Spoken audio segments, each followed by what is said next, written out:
Hello, and welcome to episode 18 of Zion's Finest, a Shatterpoint podcast. Hosting today is myself, Scott Nielsen. I'm joined by the brothers JK and Matt. Today we're going to do a little bit different of an episode, talking about the hobby aspects of Shatterpoint and what you need to get into it from a logistical perspective, and some tips and tricks around that area for people that are maybe unfamiliar or looking to up their game. We always want to point out, come join us on the Slack that we have. Our invite is in the link description. Come and join us and chat about different list building and just strategy, and also with painting channel. You can come show off your painted minis after you start painting in this episode. We also want to ask people to rate and review the podcast wherever you listen to podcasts. It helps us a lot get the message out there for all the different Shatterpoint players, so we really appreciate that. And we want to call out some other great content creators in the space. We want to highlight both Rogue Support, who did a great episode on Mama Towson that you should all check out, as well as Momentous Struggle did an episode on the Struggle 1 problem that we talked about, and they hit some points that we addressed in our episode, but also some new insights that we thought were really cool and valuable. So check that out. In addition, please fill out our Google Doc form to get game data. That is really helping us get insights into the game, figure out what figures are getting run, what are being really successful, as well as just data about the general health of the game.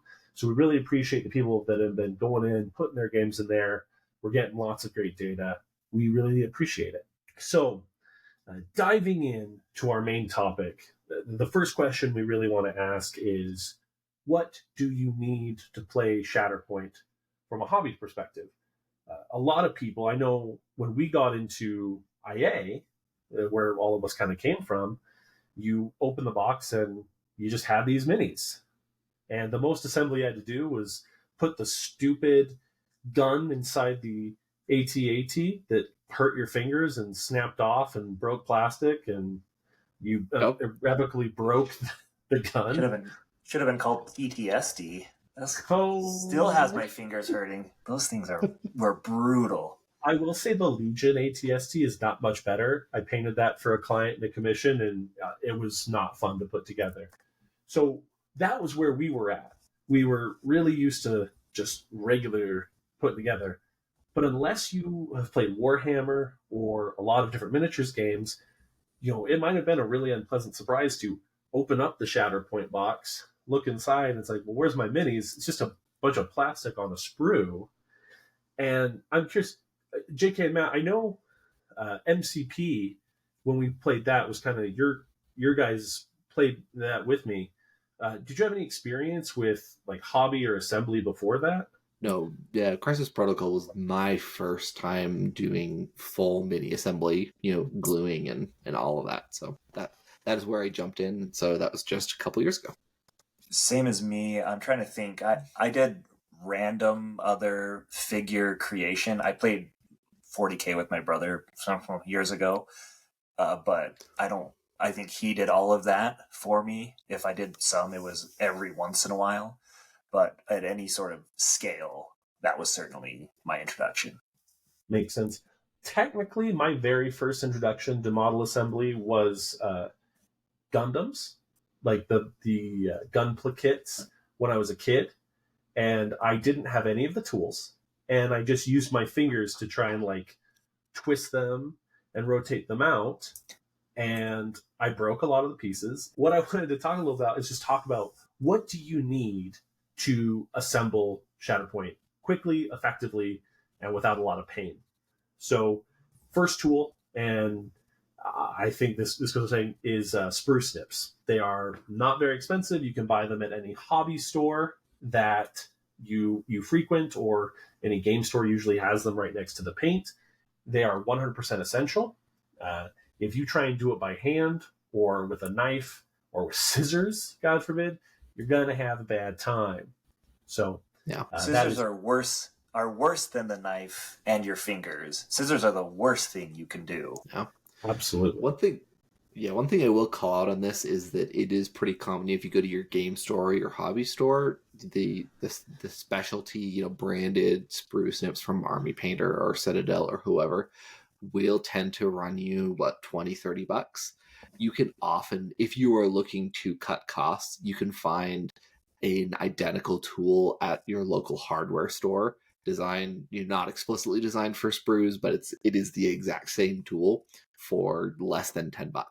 If you're trying to cut costs, that is an option for you that will get you there. Absolutely. The general theme of this episode and a lot of these tools is that if you buy the hobby branded version, you are going to pay a premium for that convenience and that branding. So that's a wonderful thing to call out, Matt. Even just looking at Amazon and online, under $10 for model sprue cutters. So absolutely something you can avoid the cost there. Next piece, and this one, honestly, a lot of people have, especially if they have children that make balsa wood stuff, is an X-Acto knife. So an X-Acto knife is not necessarily super, super, super essential, but if you have mold lines from the plastic injection process, which all of these professional miniatures are being made through plastic injection. And so, they have a mold, they shoot plastic in it, that plastic dries, hardens, and you've got it there. And there are mold lines in that process. So if you want to scrape those off, you've got your X-Acto knife. It's also really important if you want to do any sort of customization. So absolutely a tool that you should pick up. I don't know about you guys, but I would say the final piece that is absolutely essential is plastic glue. 100%, obviously you got to put the miniatures together somehow. Unless you are the Start Collecting from Warhammer that have decided to make everything like, I don't know what the word is, but like fit together just by assembly, you're going to need plastic glue. And for Shatterpoint, 100%. Do you guys use plastic glue or super glue? So I use plastic glue. I started using the Army Painter branded plastic glue, and I have more recently moved on to, I think the brand is Tamiya.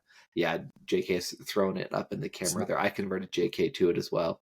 Yep. And what I really like about that particular one is it's very thin, and it comes with a brush for application on the inside.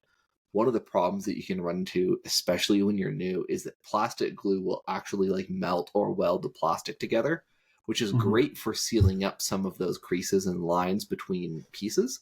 But if you get too much on there, or if you misapply it, then that can actually ruin some of the details on the sculpt.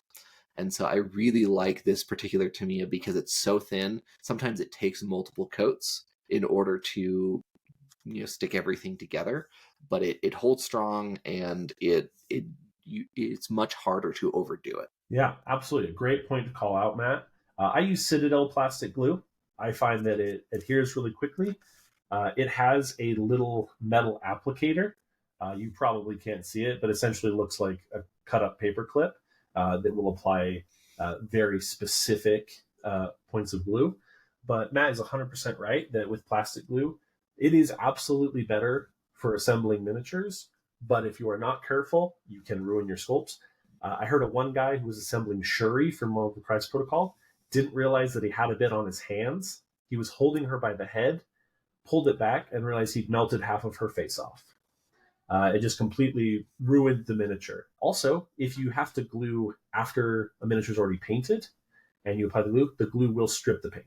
There's a lot of reasons to make sure you're gluing ahead of time and gluing the right thing.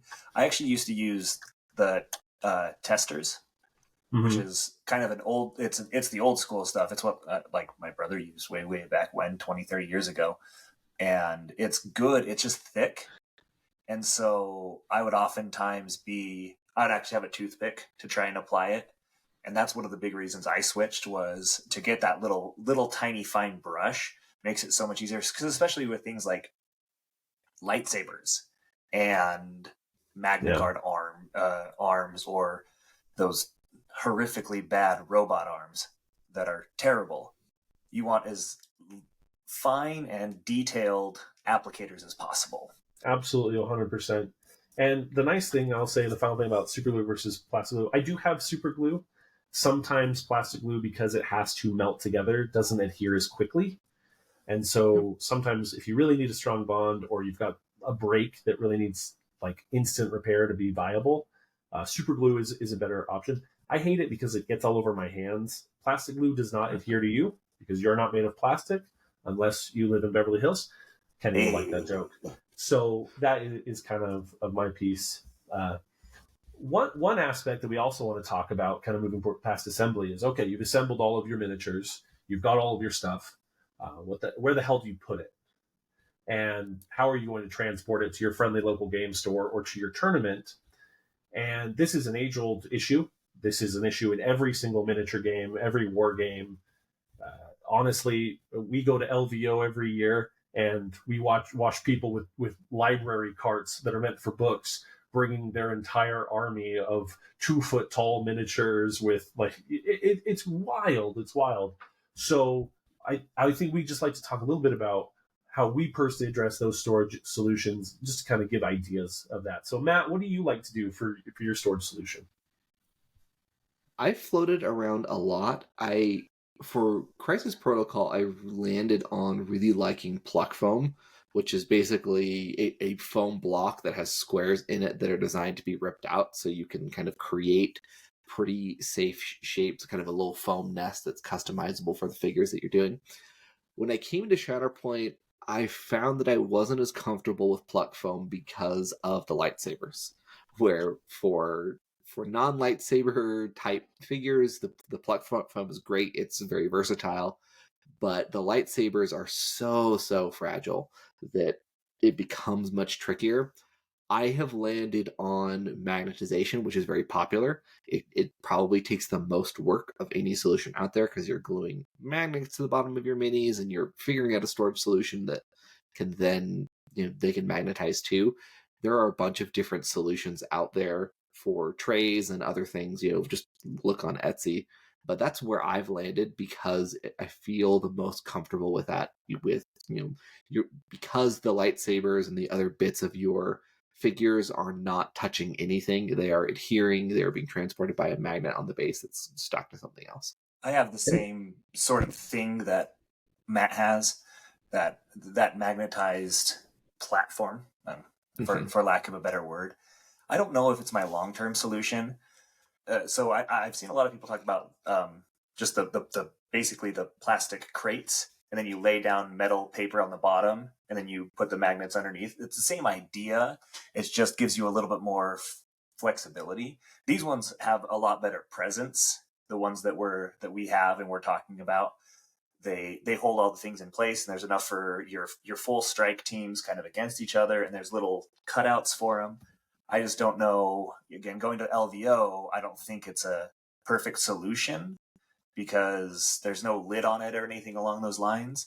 And so it might be something where I switch over, even if just for those small tournament travel situations. Because LVO, most of you, the people that are going, are going to be driving. But if I'm flying, am I just going to have the thing sitting in my lap? I can't put it in a carry-on or anything along those lines. And so even as we're going, that's something that we're going to have to readjust and rethink what we want to do. I know Scott has a different solution slightly. Still magnetized, I believe, though. Well, actually, it's not magnetized, and I'll tell you why, although I may magnetize it in the future. So one thing I will say is I think magnetization is a great thing. For my MCP, I did magnetize them. For anyone who knows, basically you're just gluing a magnet to the bottom.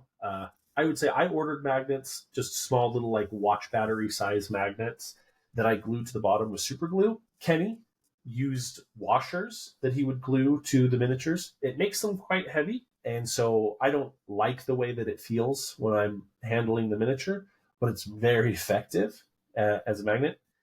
There are a couple reasons why I don't magnetize that I learned from MCP. One, when I would attach the magnets, the constant pulling up to overcome the magnetic force, eventually a lot of them started ripping off the magnet. And some of them, especially if you have a more fiddly model, I'm not really worried about Darth Vader, but if you're, depending on how you're grabbing B1 battle droids, any battle droid together assembled, and you can't really grab by the base, you're grabbing by the model. And depending on how strong your magnet is, and you want it to be strong because if you're moving your storage solution and you don't have it perfectly vertical all the time, it's nice that they're not sliding, or if you dropped it, They're not necessarily going to like all tumble out. You could put it upside down and they'll stay.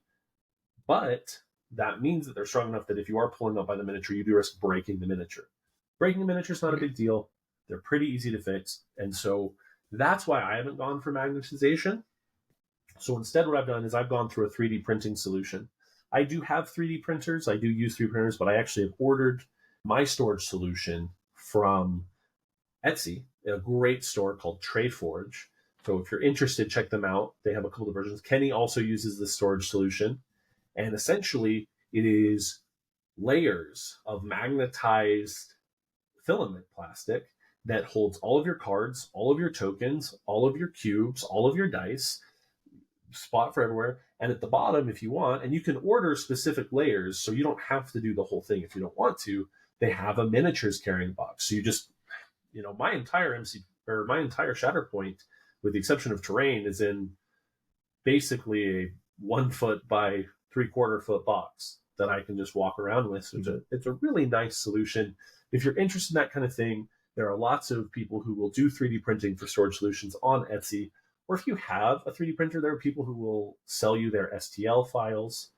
And if it's a good excuse to get into 3D printing as well. There are people who will print custom terrain or pieces for ladders or little bits, custom Shatterpoint figures as well, or custom bases. There's a lot you can do there. So there's lots of options, but magnetization is a good option.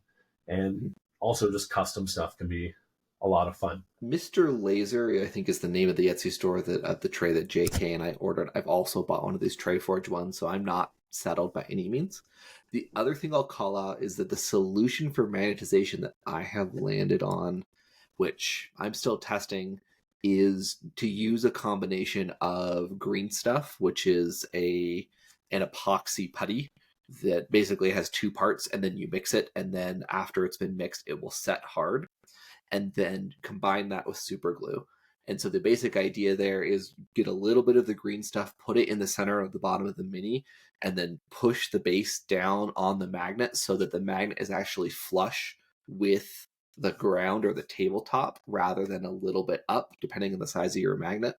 And then use super glue a little bit around the edges to secure it to the bottom of the base and then to the magnet. So you glue the green stuff to the base around the edge and then the magnet to the green stuff. And I found that to be pretty secure. It doesn't have the same, so far it has not pulled off, but I am sure that it will always be a constant conversation. There are a million different ideas and solutions for how to do your storage stuff, and with a bunch of different pros and cons. So that's a great call out. And experiment, have fun, get crafty, go to Home Depot or Lowe's. Do you guys have a terrain storage solution yet? I don't. I have a box. No. I have a literal cardboard box that I lug around. I use the lid of the Shatterpoint core set right now, and I just sort of tuck everything in there. I know another member in our local scene, Will, has a big plastic tote, and he's 3D printed a lot of terrain and stuff, and so he has a particular system to kind of Tetris everything in there for terrain so that it doesn't move around. But really, it's going to depend. What storage solution for terrain is going to depend a lot on how much are you transporting, what terrain do you have, what kinds of terrain is already there at your store or whatever venue you're playing at. That's so much harder to speak to in terms of a solution.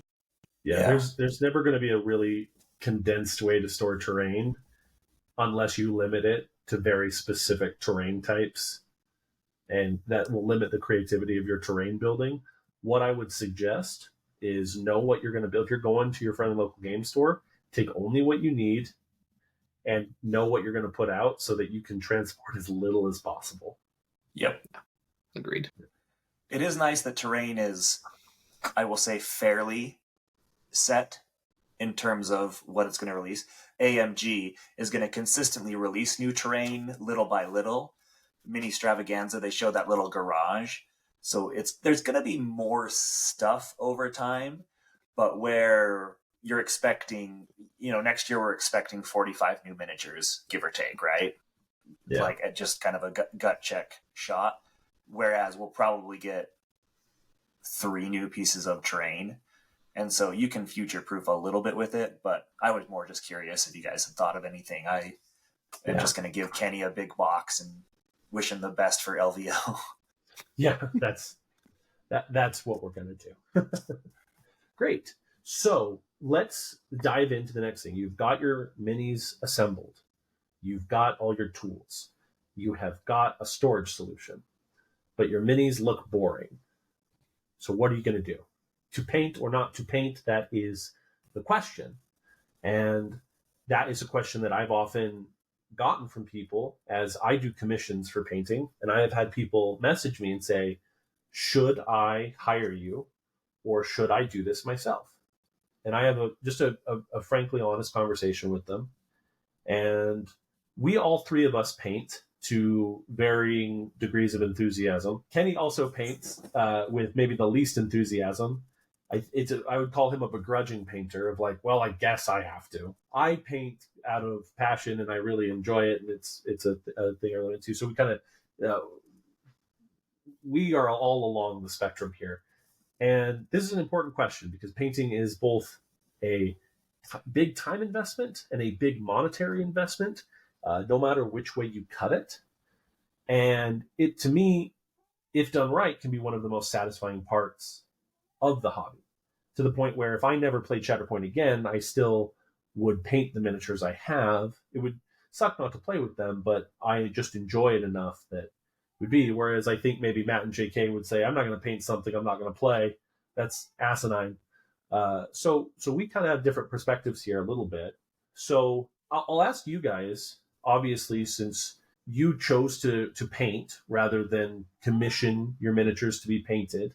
So Matt, why don't we start with you? Why don't you walk me through a little bit your decision of, hey, I want to actually, go and do this myself rather than just pay some other jabroni to do it. So what was that thought process like? Yeah, so my journey into painting started with Imperial Assault, and essentially I bought this board game and loved it, and then discovered the skirmish game that was inside of it and loved that, and saw that there was this whole world of miniature painting, and I was like, oh wow, this is a thematic game. It'll be really cool to have painted miniatures instead of just gray on the table. And I started a little bit digging into that. The problem that I ran into with Imperial Assault, and the reason that I never really got very far, I played pretty much entirely with unpainted figures for that game, was that I loved the game and the figures so much that I ran into this stress point where I was like, oh, I don't want to mess it up. I don't want to paint a figure and have it look terrible. And that became a big stumbling block for me to actually want to paint, because I was not developing skills and I didn't feel like I had much space to do that. When IA sort of phased out its competitive lifespan, we started playing Crisis Protocol. I jumped into that quite a bit more casually, and I was sort of like, hey, I don't have as much love for the Marvel IP as I do the Star Wars. This was also during COVID, and so it's not like there was an opportunity to play a ton of board games anyway.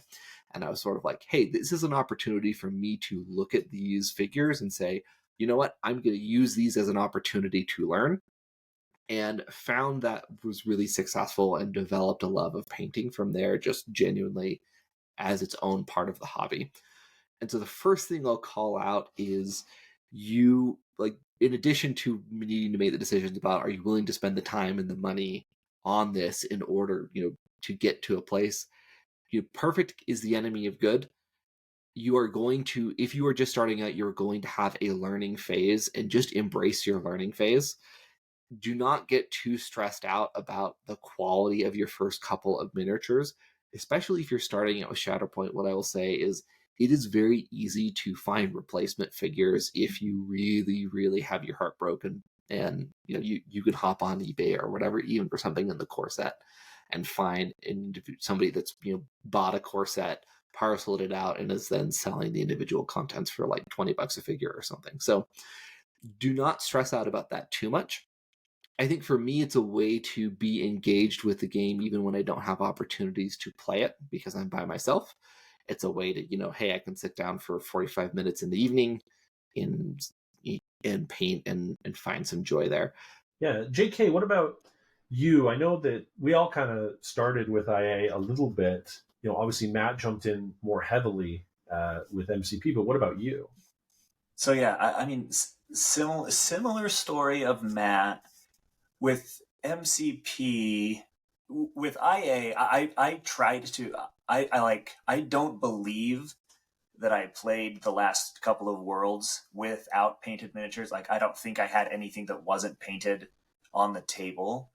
I really focused less on perfection in IA. I still don't, as we'll get going down the line. I just wanted a cool table presence, things to look at while I was, shuttling around C3PO and my Weequay Raiders and all those. And when MCP came out and I started playing it, I realized that I could have a lot of just fun painting these things. I could really work on shadow, on highlighting, on these bits and pieces that IA just doesn't really give you, because IA figures are tiny, just tiny, tiny, tiny. And so I was never good enough during that lifespan to create any sort of great looking thing. I created table presence, and that's really what I was looking for, is something that'd be on the table. MCP, every once in a while I'd find a figure that I really wanted to paint, and I would try to put my best foot forward on it, and I think I would do good things. There's still things that I've sort of limited myself as a painter, not like I can't do better, but I have just decided that if 8 hours is going to be what I need to create something with perfect eyes, I'm willing to do 6 hours and have something with eyeballs looking whatever every other way. And my paint has typically been a relaxation sort of thing.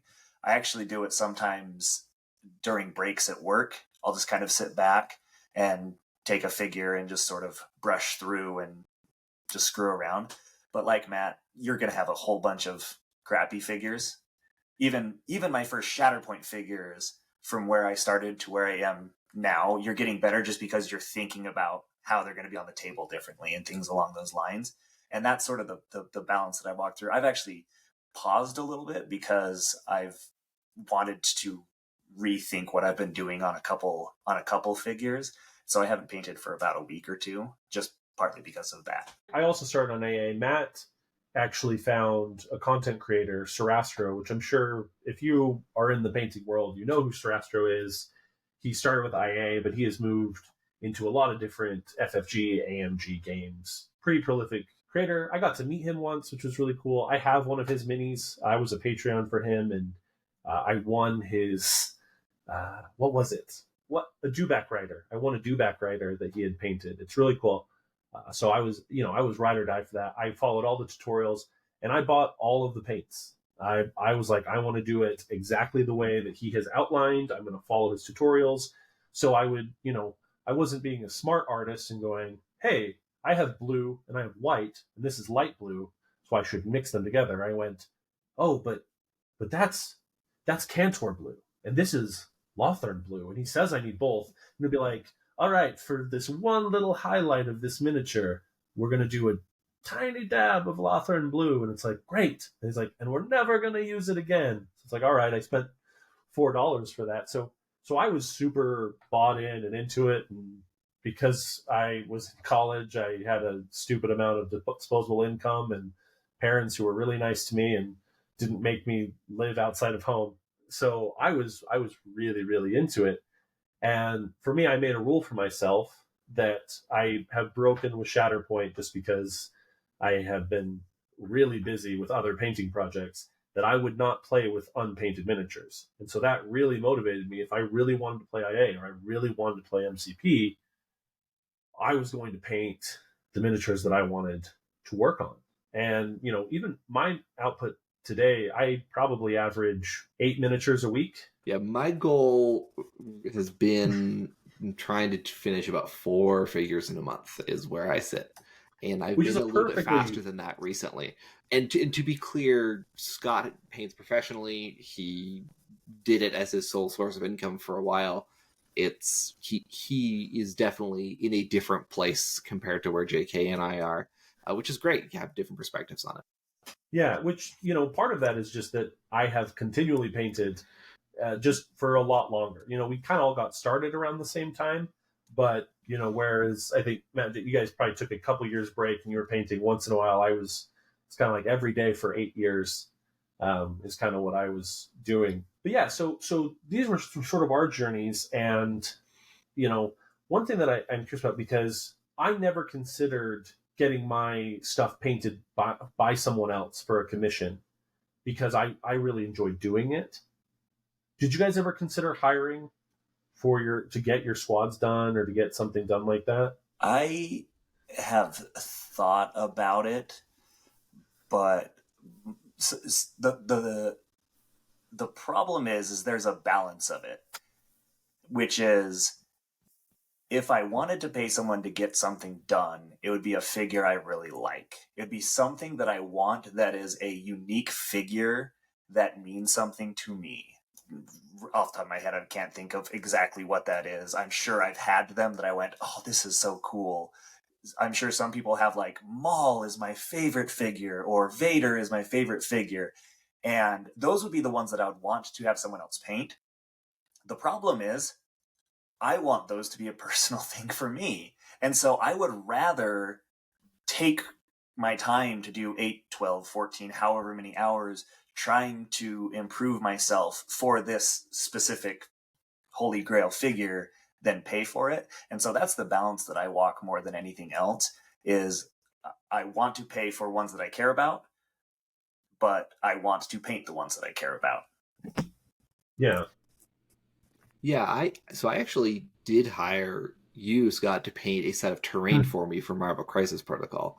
And my calculation there was very much like, I would like to have painted terrain that I can put on the table, but I have a limited, and I do enjoy painting, but I have a limited amount of time in which I can paint, and I am always going to want to try to paint people rather than terrain.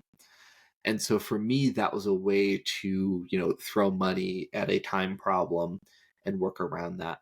But I tend to agree with JK that there is a lot of joy that you get from painting your own miniature and then putting it on the table that is just fundamentally different than having a better looking figure that somebody else painted for you. But there's going to be trade-off. There are going to be considerations there for everybody. It just depends on what you care about. Absolutely. Yeah. I think if it comes down to like, I really want this one unique figure, I get a lot of satisfaction out of giving that a go. It sounds like you guys do too, and that's great. I think it's also a different beast with Shatterpoint, MCP, IA, where we're getting constant releases. We're getting figures that we are playing around with a lot, and this new stuff we want to paint. I think the classic example of a commission is, well, I want a 2,000 point Warhammer army, and I'm going to play that army a lot. And I might switch out a few things, but it's generally speaking, I'm going to get a lot of work out of this. So hiring that done as kind of like a one and done proposition is a lot more viable than, well, every 2 months I send this guy the new box of stuff that I want done. I just did a guy's Legion army, like a whole bunch of Legion for a guy, and he's not going to have to get any more of that painted for a very long time. And so it's a different proposition depending on the game you're in. What I would say is that if you are interested in having a hobby, if you are interested in personal growth and artistic growth and being able to create and do something that you can be proud of, I would strongly consider getting into painting as a hobby. If you could care less about that and you just want stuff that looks cool, or you just want stuff with paint on them, consider commission. Especially if you think of this as like, hey, this is a one-time thing, or this is a very sporadic thing, because the cost of commissioning, sort of counterintuitively, is going to be much higher than the cost of jumping into painting. And that obviously seems weird because it's like, well, hey, a pot of paint, paint's like $2 to $4. So if I buy 10 of them, well, that's only $40. It's like, okay, great. Good luck, depending on the range of things you want to paint, getting along with 10 paints. If you don't already have artistic knowledge of how to mix paint and color theory, then you've also got to buy brushes, and you've got to buy some of the things. Like, if you send your undone sprues to a lot of commission people, they may or may not sell them. I assemble miniatures for people, so you don't have to buy the tools, which can be, $50, $60, $100. Then you also have the time investment. I don't know what your time is worth, but would you like to spend 40 hours painting a squad? Or how much do you make in a work week? How much do you make in a paycheck? And so if that's your time, that's kind of the investment you're making. So obviously those things last over time. So if you're painting miniature after miniature after miniature, then that cost will ease up over time. Because the one-time investment or the one-time big investment and the small recurring investment will eke out to more like a more cost-effective thing over time. But as a one-time effective thing, commissioning is just cheaper. In terms of commissioning, what like you're going to expect to pay, the answer is it really depends. It depends on the artist. It depends on what you're asking for, the size. IA was 28 millimeters, and so how much that would cost to paint versus Shatterpoint, which is 38 millimeters, to give you an idea of the size difference. I'm curious. I would charge more for a Shatterpoint miniature than I would for an IA miniature. And if you have a beginning artist versus an intermediate artist versus an expert artist, that you can find all of them on Fiverr or Etsy or lots of different places, you're going to pay a wildly different amount. So if you want a professionally painted strike force of 8 figures, I would allocate reasonably $250 for that. I think that's a reasonable expectation. That's probably what I would charge for 8 figures. I generally charge about $30 a figure actually for $30 a figure for Shatterpoint. So, and if you have like big pieces, that can also increase there. So that's just something to think about as you think about the cost. A couple other things I'll call out quick is that there are a whole bunch of different places that you can land on this too. I know it is very common for folks to say, hey, I'm just going to prime and I'm going to throw a couple of contrast paints on there and, knock out a figure in 30 minutes and be done. I don't really care that it's not going to look as good as, a more dedicated painting job, but it's going to look better than gray and it'll look fine from a tabletop distance. Let's go. There's a guy in our Slack, Dylan, who has been doing this grayscale thing where he's sort of doing a zenithal prime and a dry brush so that it's all kind of grayscale, but it's highlighting and darkening the different layers or levels of detail on the miniatures. And that certainly looks a lot better than the plain gray miniatures. And so there's a ton of different options. The one thing I will call out is that if you are planning to travel to conventions to play, it is very common at conventions where there are big events like LVO, Adepticon, Nova, etc., that they will have what they call the 3-color rule, where they will require you to have all of the figures in your list have at least 3 different colors of paint on them in order to play them on the table. That's a very common requirement, but it is pretty easy to get there and to fulfill that if your goal is I just want to hit the minimum there. Yeah. However, if you're just going to play at your local store, maybe a store event on a weekend every once in a while, anybody that's going to give you guff about that instead of just being happy to play games with you, tell them to take a hike. Yeah. And I will say also is that the 3-color rule is something from Warhammer. And it is a Games Workshop requirement for any official Games Workshop event is you must have 3 colors on your miniatures. AMG does not have that requirement for Shatterpoint, so any requirement of a 3-color rule is explicitly going to be from a tournament. So check tournament rules, check those convention rules to see if they have a painting requirement, because you don't want to get caught with your pants down, as Matt said.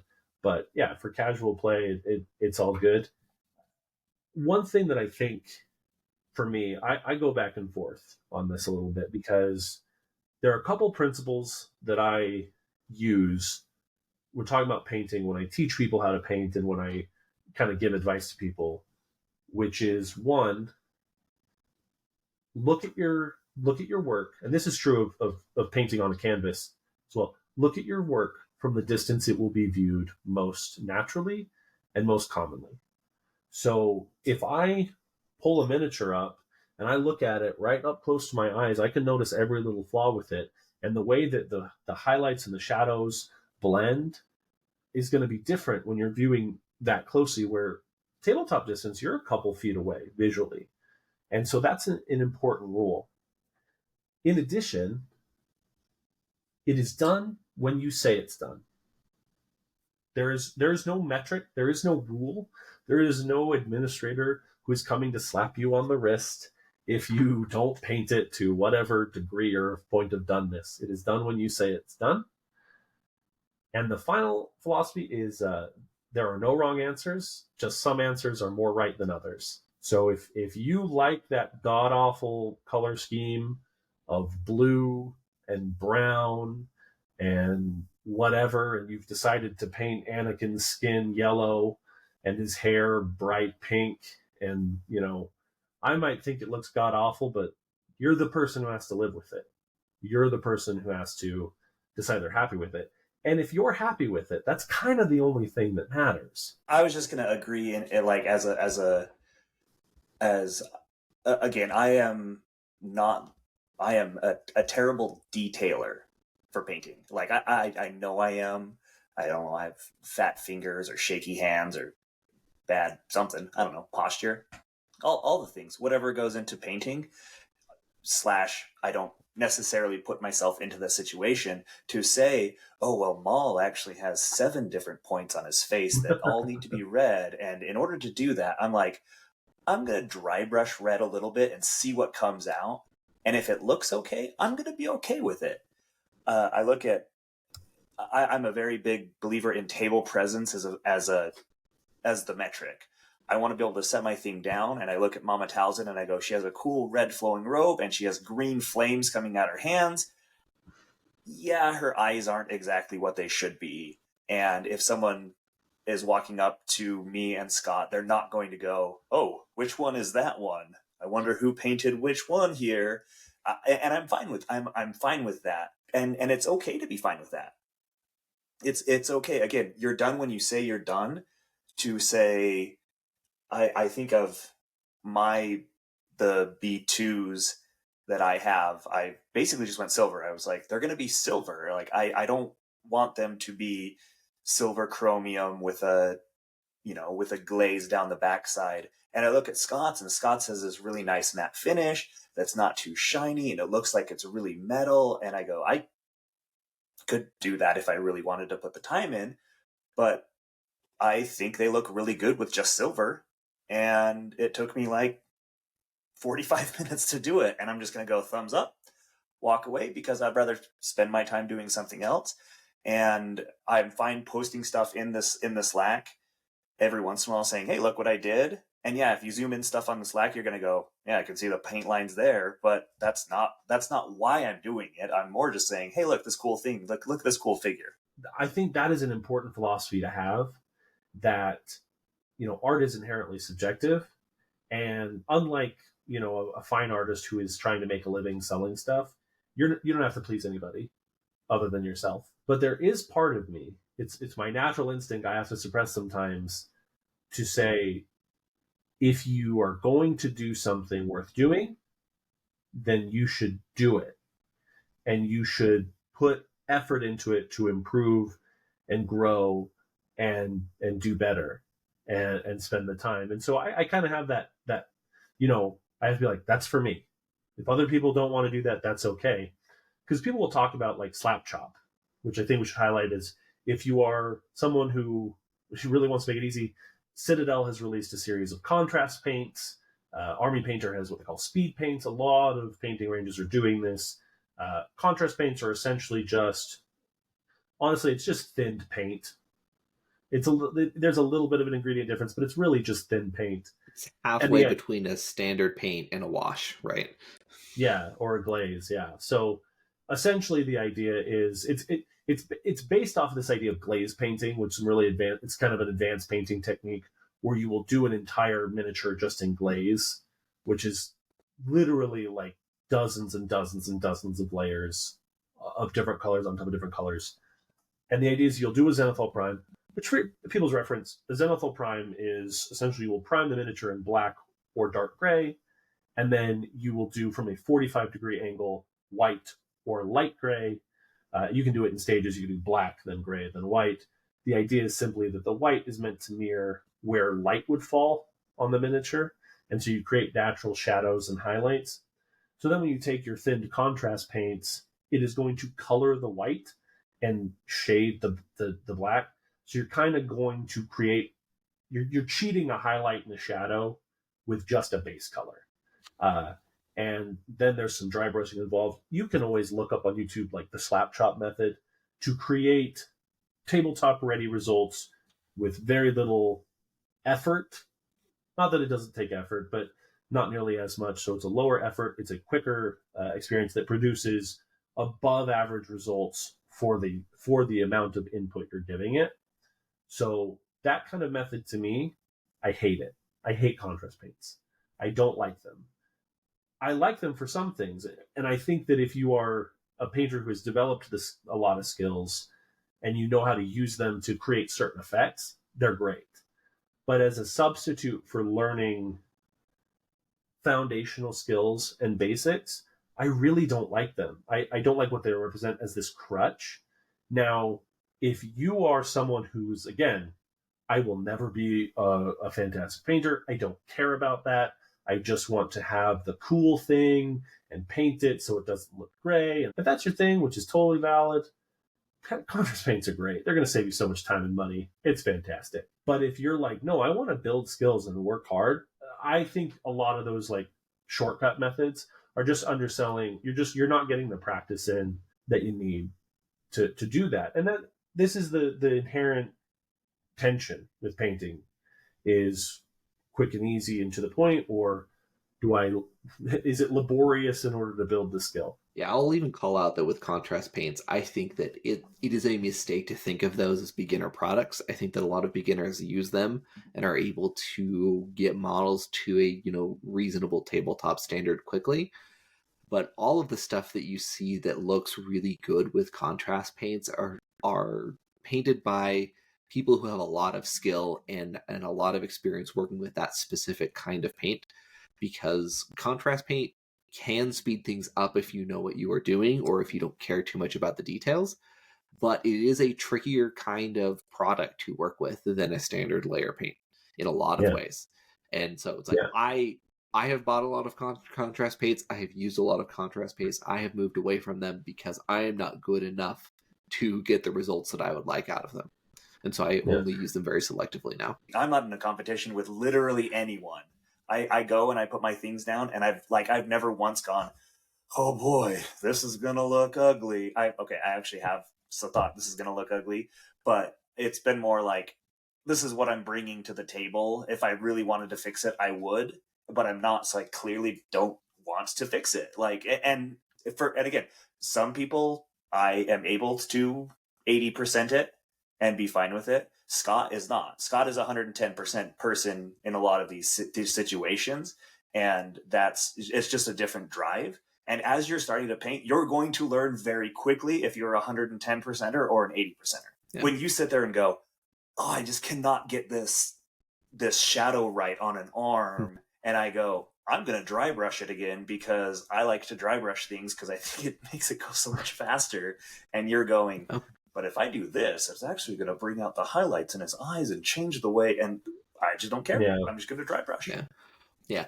What I think too helps a lot, and this is another great reason to join the Slack, is to have conversations with other people that are painting. Partially is just to use the power of social media for good and not evil. It is great to post your completed pictures of figures into the channel and then get positive comments on them and talk about them. And that's a really strong motivation and reward to keep going and keep trying and keep learning. But also you can, we have a painting channel, and it is very common people will post a work in project photo. I did this the other day where I was like, hey, this is where my Padme is, and I feel like I haven't quite figured out what this is. Can I get another pair of eyes on this to give me a recommendation of where to go? And those kinds of things where you can get somebody else's perspective are really, really helpful too. Yeah, absolutely. One thing that I have found is that, one, I am hypercritical, and two, I am hyper competitive, and I don't let any of that out in the Slack. There's a new guy who joined the Slack, Eric B. I don't remember. I think I'm not going to name it, but He posted some miniature pictures, and I was like, I must beat you, because his miniatures looked so good, and so I kind of got like this competitive spirit. So Eric, if you're listening, I'm silently Screw you. competing with you when I'm painting. I'm just like, all right, I got to beat this guy. There are some phenomenal painters on the Slack as a whole. If you can level up really quick just by looking and going, hey, what did you do with this? They will 100 and from everything I've seen, everyone will 100% try and help you. I will give you wrong information, but I would try to help you. I want to talk a little bit about painting tools, and I want to talk about brushes. Kind of first, I'm going to touch on what kind of brushes should you buy if you're starting, or even if you want to up-level your game. So there's sort of two considerations that you should think about. One is synthetic versus natural, and the other is cheap versus expensive. And those kind of go hand in hand. So a synthetic brush has a little bit of a different feel to it, different look to it. Obviously, it is a synthetic fiber. It is not a natural fiber. Some considerations with this: synthetic brushes are cheaper. They hold their edge a little bit easier in certain cases.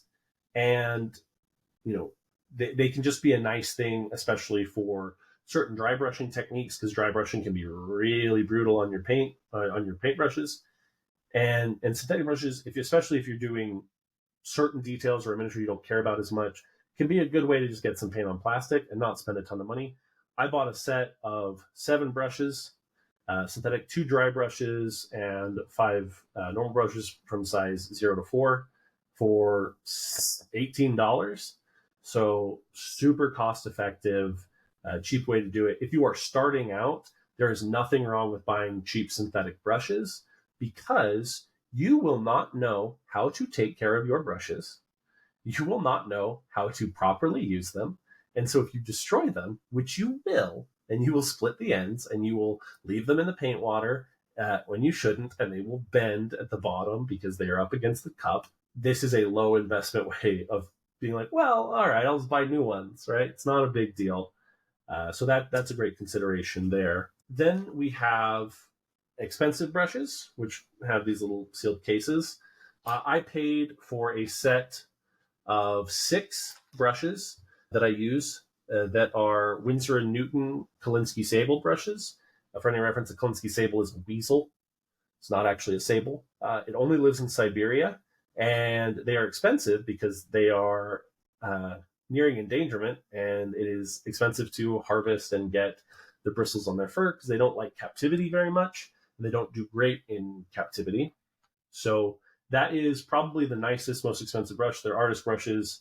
They're great for watercolor. They're great for oil painting and acrylic sometimes. And they are the best brushes for mini painting with natural fibers. Natural fibers flow better. They hold paint better. They are great for details. They will keep their tip for a long time if you take care of them and you understand what you're doing and how to use them properly and what a brush should be used for. So if you are a beginner looking to become intermediate, or an intermediate looking to become an expert, Kolinsky Sable brushes can be a good way to really sort of slow down, take your time, and use a really good tool. Painting is hard, and you don't necessarily want to make it harder on yourself. But again, the difference is $18 versus, I don't know if I paid $140 for 6 brushes. So, it can be an expensive investment. And if you don't know what you're doing and you ruin them, it could be a really a dent in your pocket. But JK, how do you guys, what do you use for brushes, and how have you navigated that?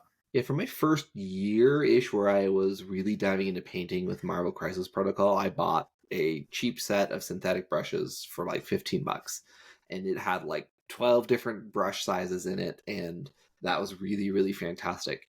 In the last 6 months or so, I have pivoted over to some natural brushes. I believe they're the Winsor & Newton ones, so they run about $20 per brush.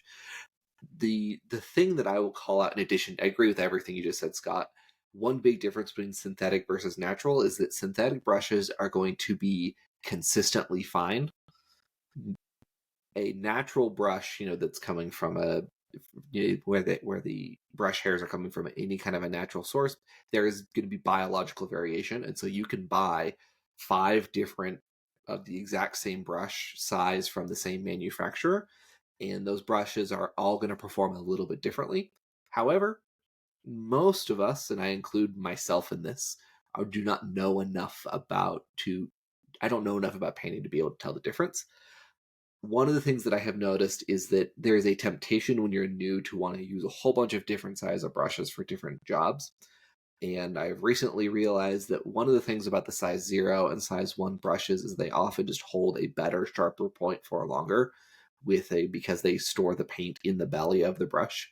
And you can actually do just as good or better detail work with those size brushes as you can with the really small ones. And so I would do 90% of my painting now with a size 1 and size 0 brushes, and maybe more than that.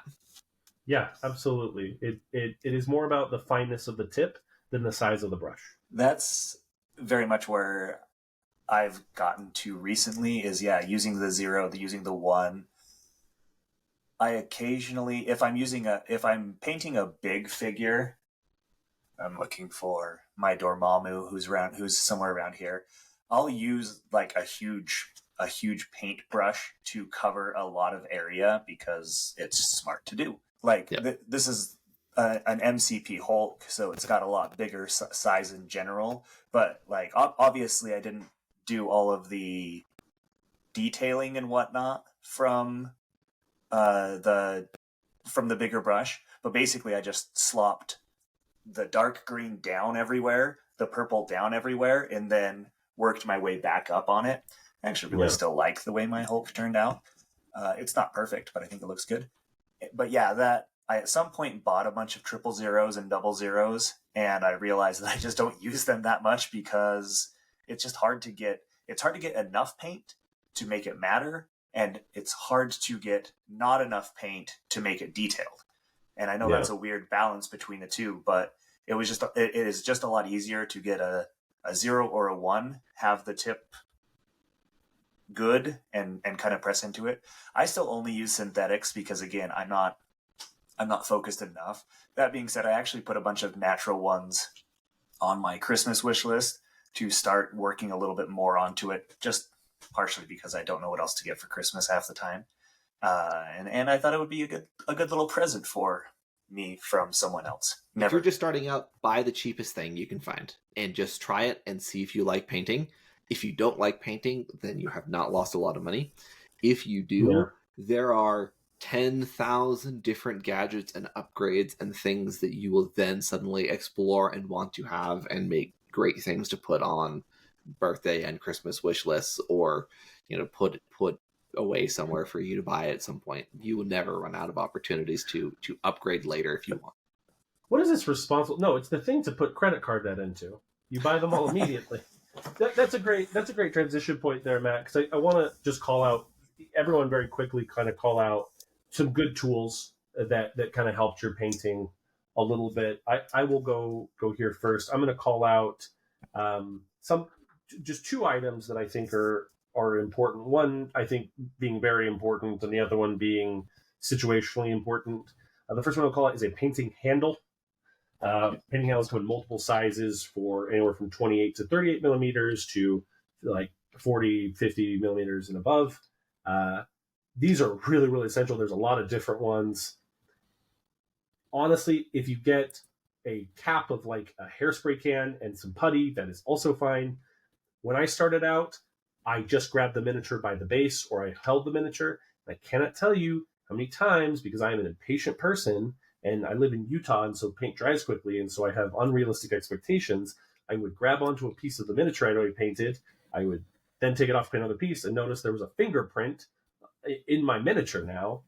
And so getting painting handles, so you don't have to hold on to your damn miniature while painting, is super beneficial. So definitely pick one of these up at the beginning of your painting journey. Absolutely. The second thing I will call out is way more situational, and that is a hobby drill. You cannot use a regular drill because these are super fine and make super small holes. So this is just like a little hand cranked one. Citadel makes this one, but you can get lots of different versions. The thing about having a hobby drill is when a very fiddly part of a miniature breaks because your cat knocked it off a shelf or your child decided that they just didn't like that figure, If they break at a point that they are not designed to break at, which would be an assembly point, if the leg comes off where the leg is supposed to be attached, it's pretty easy to re-glue that. If it breaks at a point that it wasn't meant to break at, where maybe some weight distribution is really difficult, it can be a nightmare. I broke Shuri, which is a very fiddly miniature that has a very small connection point at the bottom where all of her weight lists. And so plastic glue alone did not deal with it. Green stuff is an option or certain putties. I don't actually like those because they take too long to harden and you're having to kind of sculpt around it. So what you can do is you can take a drill and drill into a piece, because these get very small. So you can do this on a 28 or 32 millimeter miniature. Take a piece of paper clip, snip it in half, and essentially create like a little connection point with some super glue and glue the pieces together with, it's sort of like putting a metal rod in someone's like leg. And so this has saved my butt so many times with repairs. Also, if you're interested in doing custom work with a miniature, like changing things around, these are really useful. So those are the tools I'll call out. JK, what tools do you like? What tools helped you out? I definitely use, I have a little handle. I actually just use a single handle with putty on it that the base can expand on it fairly well. So that's been a huge thing. I'm going to call out something a little differently, and that is a simple water dropper. You will originally not realize how much water you need when you start painting because you don't realize you need painting. So if it's your first time, understand that if you put in 2 drops of paint, you probably want a drop of water or 2 drops of water or 3, depending on how thick you want it. Learning to mix paint with water and getting it the right viscosity, I'm using that term, Yeah, it's accurate. is so important. And having just like a stupid 16-cent little water dropper that you'd get, I actually think Kenny gave me this, is gonna make your life so much easier as opposed to like walking over and trying to do it under a faucet. I know some people will do that. The other thing is get yourself some sort of palette that you like. I think Matt might be talking about a dry brush palette that he uses, but get something that you like and probably a dry brush, or I mean a wet palette. Sorry, not a dry brush palette. A wet palette that will hold color. I won't go deep into detail about that. You can look them up, but something to get your paint on and something to get your paint wet. Wet. If you live in an arid place, or even just any place where paint dries quickly when you just like a little bit, a wet palette will preserve your color for the entire painting session. When you want to mix a gradient, when you want to go back to colors, a wet palette is one of the best tools for painting, period. I would recommend at the very beginning to get a wet palette and start using it. Could not recommend it highly enough. Yeah, they're relatively inexpensive. The other thing too is if you are like me and you're not usually painting figures in a single session, having a wet palette that will keep those paints out and available and not dry for you for like can help. 2 days. For like 2 days. It's why, and that's in Utah where we have zero humidity. If you're in a more humid area, it'll keep. If you don't have a wet palette, if you just put your paint out, it would dry in like 60 to 90 seconds. Yeah, exactly. Yeah. So the big things, 100% I agree with everything you guys have called out. Use all of those things myself. The things that I'm going to call out are, first one is magnification. There are a bunch of different options that you can pursue here. Most people, I think it makes sense to have some kind of a desktop, lens that you can then, often will double serve as a light. I don't have a dedicated painting space, and so everything I use I need to pack it up. So I have a set of like $30 battery powered glasses that have a light on them. And then there is a magnification lens with a couple of different options. And it looks absolutely ridiculous on my face because I wear it on my face over the top of my regular glasses. And I feel like I'm 90 years old.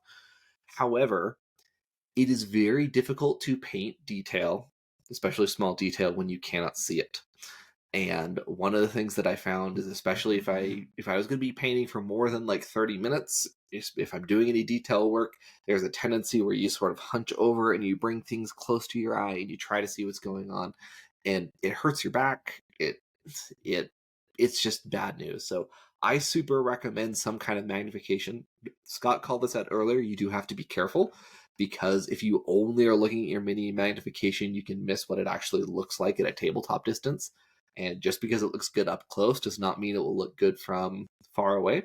So you have to keep that in mind, but it is so much easier to paint details when you can see them. The other thing I'll call out is a dry brush palette. The one that I have is from Artis Opus, and they're pretty inexpensive, but you can find alternatives out there. I know people also will just take a piece of cardboard and, glue some sprue or other terrain to it. This is basically just a piece of particle board that has texture on it. You prime it, and then you sit it down. The primary use for it is if you're going to dry brush, what you can do is sort of test the surface and work out the paint in your brush and get an exact feel for how the brush or how the paint is coming off the brush before you apply it to your model.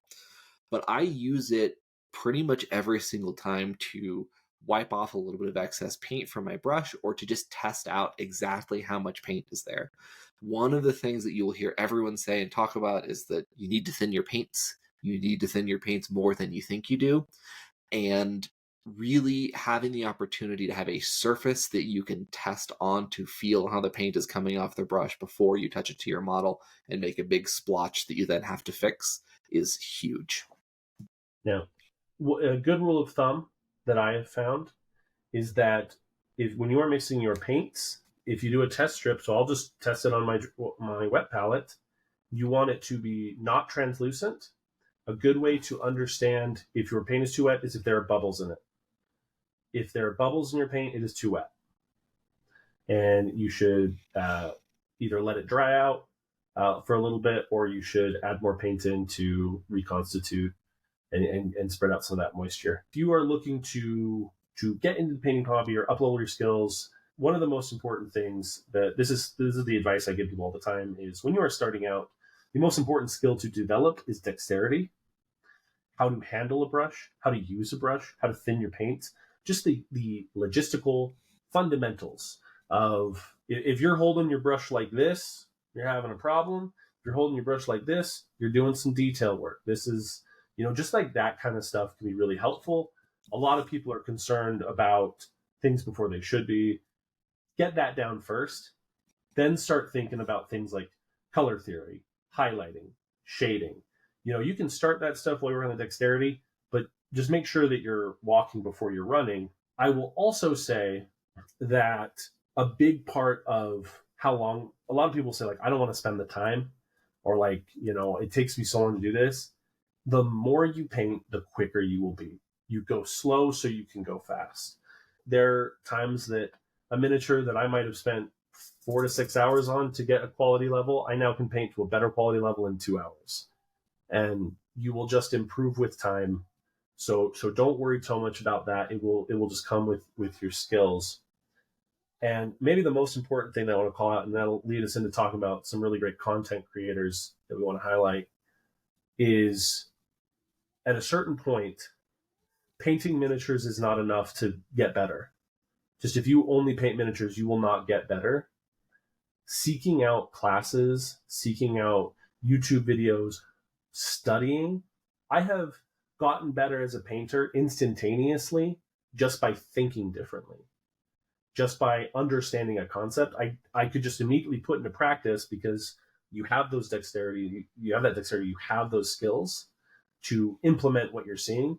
But watching YouTube or doing Patreon or Skillshare, that can be all the difference. And so I'd like to call out some of our favorite content creators as our last bit here. For me, Squidmar Miniatures on YouTube. It's a couple of dudes in Sweden who do some really, really cool, interesting dioramas and painting work, and they have some master classes, and they talk about color theory, and they talk about light and how to paint miniatures in an intelligent way. So they're a really great resource. I will also point out Vince Venturella, who is a Golden Demon, if you're familiar with that, and Crystal Brush winner, who has a YouTube channel, who is probably, he has a full-time job and a wife and children and paints 60 hours a week. He is a monster. He is a beast. And finally, my personal favorite painter, who is on Instagram and YouTube, is named Sergio Calvo. He's based out of Spain. Crystal Brush winner, Golden Demon winner, probably one of the best painters in the entire world. He has a Patreon and he does classes. I actually was doing a class at LVO that I wish I could do, but it was sold out and it's $1,000. So I really love using them. That's a lot of high level stuff though. So Matt, do you want to talk about any content creators that have really helped you? The one that I want to call out immediately for Shatterpoint is the Painting Coach on YouTube. I have not watched a ton of his stuff, but he's done a handful of videos about Shatterpoint figures specifically, and I think he hits a really, really great spot for beginner painters because he's providing paints. He's telling you exactly which paints to use. They're all Citadel paints, and so they're easy to find. And something about the way that he talked about layering, about how much paint needs to be on your brush, particularly in his Anakin painting video, really just clicked for me to understand a little bit better how to think about applying layers. I think he splits a really good middle ground between developing skills to get better at painting while not painting things to such an incredibly high level that is just going to be out of reach for somebody like me who is a pretty casual hobbyist. I really like Ninjon also on YouTube, primarily for his discussion about like tools and accessories and techniques. I think he does a really good job of laying those out and talking, kind of cutting through like what actually works, what's good versus what's not. I also want to call out Sarastro, who does some really, really incredible work, but with a caveat, which is Sarastro is really great. And if you go all the way back to his Imperial Assault videos, he's starting from a really great place of simple, beginner, really, really approachable.